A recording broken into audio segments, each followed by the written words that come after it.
పాక్కి నిద్రలేని రాత్రులు. ఎప్పుడు భారత్ ఎక్కడి నుంచి ఈ వేటు వేస్తుందో అని. ఆపరేషన్ సింధూర్ దగ్గర నుంచి వాళ్ళ పరిస్థితి పూర్తిగా చిందరమైపోయింది. ఏదో మేకపోతు గాంభీర్యంతో ఏదో మాట్లాడుతుంటారు, ఏదో చేస్తుంటారు. ఇప్పుడు పరిస్థితి ఏంటంటే పాక్ మటాష్. అదేంటి పాక్ మటాష్ ఏంటి, ఎలా చేస్తున్నారు? ఆపరేషన్ సింధూర్ లేదు కదా ఇప్పుడు. ఆ పెహల్గాం తర్వాత ఆపరేషన్ సింధూర్ వెళ్ళింది, భూస్థాపితం చేసింది. కానీ ఆ తర్వాత జరిగిన పరిణామాల నేపథ్యంలో కొద్దిగా శాంతియుతంగానే ఉంటుంది. ఎందుకంటే సామాన్య పడవలు పోకూడదు. పాక్లో ఉన్న వాళ్ళు కూడా మనుషులే కదా.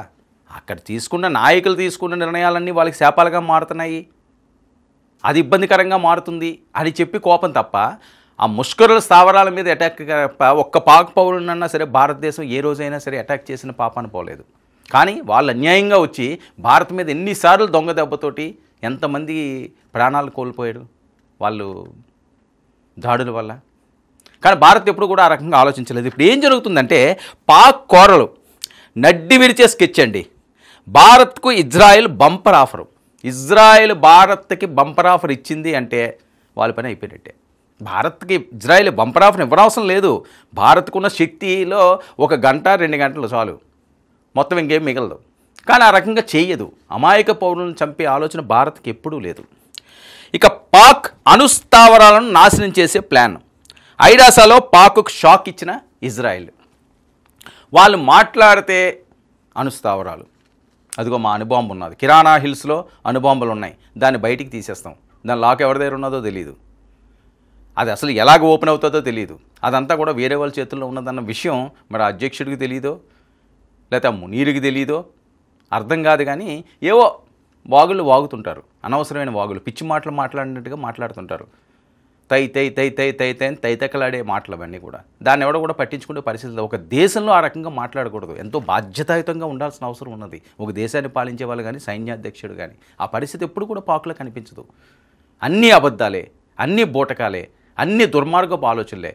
సో ఇప్పుడు ఏం చేస్తున్నది, ఐరాసాలోని పాక్కు దిమ్మ తిరిగే షాక్ ఇచ్చింది. పాక్ కోరలు నడ్డి విరిచే స్కెచ్, భారత్కు ఇజ్రాయెల్ బంపర్ ఆఫరు, పాక్ అణుస్థావరాలను నాశనం చేసే ప్లాను. ఇప్పుడు అండి వాళ్ళకి కరెక్ట్గా ఏం చేయాలో అర్థం కాని పరిస్థితి. పాక్ అణుస్థావరాలను నాశనం చేయడానికి సర్వం సిద్ధం అవుతుంది.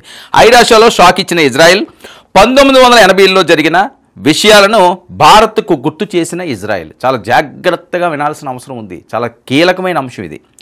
1984 భారత్కు ఉమ్మడి ఆపరేషన్ను ఇజ్రాయెల్ ప్రపోజల్ చేసింది. పాకిస్తాన్ అణుస్థావరాలపై బాంబులు వేసి కథను క్లోజ్ చేద్దామని భారత్కు ఆఫర్ ఇచ్చింది. ఈరోజు కాదు, 2025లో జరిగింది కాదు, 1984లోనే ఇజ్రాయెల్ చెప్పింది అది దుర్మార్గమైన దేశం, ఆ దేశం వల్ల మీకు ఎప్పుడు కూడా ఇబ్బంది ఉంటుంది, మేము మీతోటి వస్తాం, అణుస్థావరాలు భూస్థాపితం చేసేద్దాం, దొంగ చేతికి తాళం ఇవ్వకూడదండి. సింపుల్గా చెప్పాలంటేనే మన భాషలోని దొంగ చేతికి తాళం ఇస్తే ఏముంటుంది, మొత్తం దూసుకుపోతాడు, ఇంకాడేం ఆలోచించడు. ఎందుకంటే అది దొంగ కాబట్టి. వాళ్ళు మంచో మానవత్వం ఇంకోటి ఉంటుందని ఎందుకు అనుకోవాలి. అదే పరిస్థితి ఈరోజు వాళ్ళ దగ్గర అణుబాంబులు ఉంటే అది ఎప్పుడైనా ప్రపంచానికి ముప్పు, భారత్కే కాదు ప్రపంచానికే ముప్పు. ఆ ముప్పు నుంచి బయటికి తీసుకురావాలంటే దాన్ని భూస్థాపితం చేయాలి. ఏదైతే బ్రహ్మోస్ క్షిపణితో ముష్కరుల స్థావరాలను మట్టు పెట్టిందో భారత్ గతంలో ఆపరేషన్ సింధూర్లో భాగంగా, ఆ రకంగానే అణు స్థావరాల మీద కూడా పూర్తి స్థాయిలో అణచివేయగలగాలి. ఇక Adrian Levy, Catherine Scott Clark రాసిన డిసెప్షన్ అనే పుస్తకంలో ఈ అంశం గురించి ప్రస్తావన. 1980లో పాకిస్తాన్ అణు కార్యక్రమాన్ని ముప్పుగా భావించిన ఇజ్రాయెల్ F-16, F-15 యుద్ధ విమానాలు భారత్లో జామ్నగర్ వైమానిక స్థావరంలో ఇంధనం నింపాలని రిక్వెస్ట్. అక్కడ నుంచి పాకిస్తాన్లోని కహూతా అణు కేంద్రంపై బాంబు దాడి చేయాలని ప్లాన్ వేశారు. ఇజ్రాయెల్ ఆఫర్ను అంగీకరించిన అప్పటి ప్రధాని ఇందిరాగాంధీ గారు పవర్లో ఉన్నప్పుడు, స్వర్గీయ మాజీ ప్రధాని ఇందిరాగాంధీ గారు పవర్లో ఉన్నప్పుడు వచ్చిన ఆఫర్ ఇది. పాక్కు అండగా అమెరికా యుద్ధంలో దిగే ఛాన్స్ ఉందని చివరి నిమిషంలో రిజెక్ట్ చేసిన ఇందిరా. ఎందుకంటే మొదటి నుంచి కూడా అమెరికా ఆ రకమైన వైఖరి అవలంబిస్తుంది. బిన్ లాడెన్ లాంటి వాళ్ళని పెంచి పోషించి అమెరికా నెత్తిన కూర్చుండి ట్విన్ టవర్స్ను కుప్ప కూల్చి ఎంతోమంది ప్రాణాలను హరించిన వాడితో నువ్వు స్నేహం చేస్తున్నావంటే ఇంకేం చెప్పాలి. మొదటి నుంచి కూడా ఇదే పరిస్థితి. ఎందుకంటే భారత్ ఎదిగే దేశం వాళ్ళకి తెలుసు. దానికి ఎక్కడో దగ్గర ఇబ్బంది పెట్టేవాడు ఎవడో ఒకడు ఉండాలి, దొంగ దెబ్బ తీసేవాడు ఎవడో ఒకడు ఉండాలి. వాళ్ళు తీసే ధైర్యం వాళ్ళకి లేదు. వాళ్ళు తీస్తే ఎలా ఉంటుందో వాళ్ళకి తెలుసు. అందుకని ఏం చేస్తారు, పాకిస్తాన్కి భారత్కి మొదటి నుంచి ఉంది కదా, పాకిస్తాన్ ఎప్పుడు కూడా విషం చిమ్ముతుంటుంది కదా భారత్ మీద, వాళ్ళని మనం ఉపయోగించుకోవాలని దొడ్డిదారిని అమెరికా వేసే ప్లాన్లో భాగంగా అప్పుడు ఆగింది. ఇక 1981లో ఇరాక్లోని ఓసిరాక్ అణు రియాక్టర్పై దాడి చేసిన ఇజ్రాయెల్, పాక్పై కూడా భారత్ ఇలానే దాడి చేయాలని ఇజ్రాయెల్ ఆఫర్. 1984లో ఇందిరాగాంధీ హత్యతో ప్లాన్ పూర్తిగా ఆపేశారు. ఇందిరాగాంధీ గారు కానీ చనిపోకపోతే మొత్తం చేంజ్ అవును. ఈ పాటికి అణు అనే మాటే లేకుండా భూస్థాపితం చేసేద్దరు. ఆవిడ మరణాంతరం తర్వాత ఎవరో కూడా ఇంక దాన్ని టచ్ చేయలేదు. ఇజ్రాయెల్ కూడా ఇంకా దాని మీద ప్రస్తావన తీసుకురాలేదు. ఇక పాక్ ఉగ్రవాదులను తయారు చేస్తుందనే విషయాన్ని ఇజ్రాయెల్ ఐడాసాలో ప్రస్తావించడం ఇదే మొదటిసారి. పాక్ ఉగ్రవాదులను తయారు చేస్తున్నది డైరెక్ట్గా ఐడాసా తయారు చేయడం ఏంటి, వాళ్ళ స్థావరాలు అక్కడ దొరుకుతున్నాయి, అక్కడి నుంచి బయటకు వస్తున్నారు. బిన్ లాడెన్ ఎక్కడ దొరికాడు అక్కడే దొరికాడు. ఇంక దాని ప్రపంచానికి అందరికీ కూడా తెలిసిందే. అమెరికా మరి ఎందుకు కళ్ళు మూసుకుని పాలు తాగే వ్యాపారం చేస్తున్నదో అర్థం కాని పరిస్థితి. ఇక పాక్ నియంత జియావ్ ఉల్ హక్ నాయకత్వంలోని అణు కార్యక్రమం నిర్వహిస్తున్నట్లు గతంలోనూ హెచ్చరికలు. 1979లో బ్రిటిషన్ ప్రధానమంత్రి మార్గరెట్ థాచర్కు లేఖ రాసిన ఇజ్రాయెల్ తర్వాత భారత్కు కూడా ఈ విషయాన్ని చెప్పింది. కానీ భారత్ యుద్ధం చేయాలని కోరుకోలేదు. పాకిస్తాన్కు అమెరికా సపోర్టు ఉందని నో చెప్పిందని కథనాలు. ఇక ఇలాంటి పరిస్థితుల్లో వెనక్కి తగ్గడమే మంచిదని భారత్ ఆనాడు భావించింది. ఇజ్రాయెల్ పంపిన F-16 యుద్ధ విమానాలను కూడా వెనక్కు పంపించేసిన భారత్.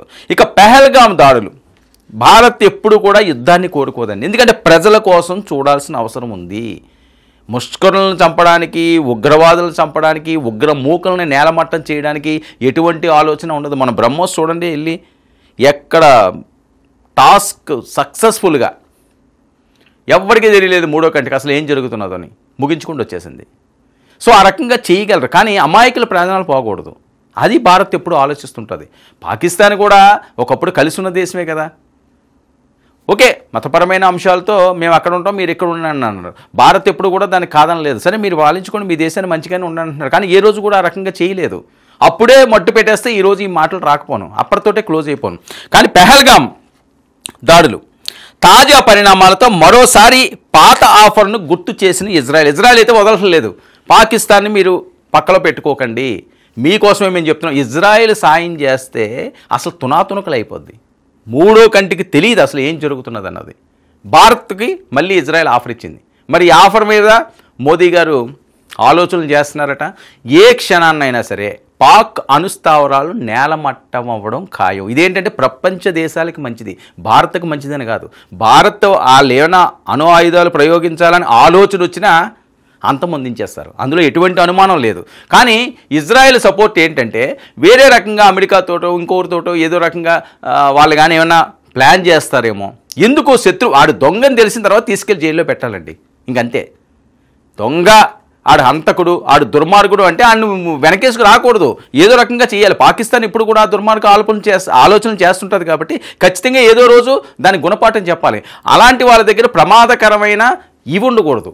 అణుబాంబులు లాంటి వాళ్ళ దగ్గర ఉంటే ఎప్పటికన్నా ప్రమాదమే. అందుకని అణుస్థావరాలని నేలమట్టం చేద్దాం. పహల్గాం దాడులు కూడా మొన్న వాళ్ళు చేసిన ఆ దుస్సరి ప్రపంచ దేశాలన్నీ కూడా తప్పు పట్టినాయి కాబట్టి ఇది రైట్ టైం కాబట్టి ఏ క్షణంలోనైనా పాక్ అణుస్థావరాలు ధ్వంసం ఇజ్రాయెల్ సహాయంతో.